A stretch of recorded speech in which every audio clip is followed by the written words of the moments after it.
Breaking news है। Lahore railway station पर जिन्ना express train की 3 बोगियां पटरी से उतर गई। ट्रेन लाहौर से कराची के लिए रवाना हुई थी। ट्रेन अभी रेलवे प्लेटफॉर्म से थोड़ी दूर ही बाहर गई थी कि 3 बोगियां पटरी से उतर गई। ये वाकया पेश आया है, इसी पर हम बात करेंगे अपने नुमाइंदे से भी। एक बार फिर से आपको बता दें कि हादसे के सबब लाहौर से आने जाने वाली ट्रेनों रवाना हुई थी। ट्रेन अभी रेलवे प्लेटफॉर्म से थोड़ी दूर ही बाहर के 3 बोगियां पटरी से उलट गई, जिसके बाद अभी आमदोरफ्त बिल्कुल बंद है। इसी पर बात करते हैं बोल न्यूज़ के नुमाइंदे सुधीर चौधरी से। सुधीर, ये वाकया किस तरह पेश आया, इसकी वजह क्या बताई जा रही है? जी, चूंकि रेलवे की जो पटरियां हैं ये इतना ज्यादा इस्तेमाल हो रही हैं कि जिसकी वजह से उनका जो बैलेंस है वो खराब हो गया है।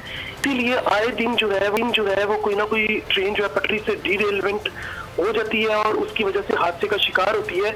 अल्लाह का ये शुक्र है, ये जो डब्बे डिरेलमेंट हुए हैं ये उल्टे नहीं है, वरना बहुत बड़ा हादसा होता और इंसानी जानों का ज़िया भी होता।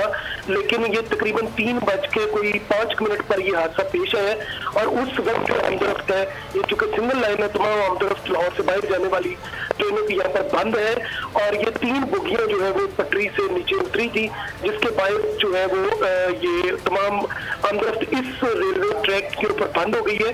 शेख रशीद ने इस वाक़े का नोटिस लिया और उन्होंने फौरी तौर पर इंक्वायरी का हुक्म दिया है कि इस तमाम मामले को तफसीली रिपोर्ट जो है। ठीक है, अभी ये नहीं बताया गया कि कब तक इस ट्रैक को बहाल कर दिया जाएगा।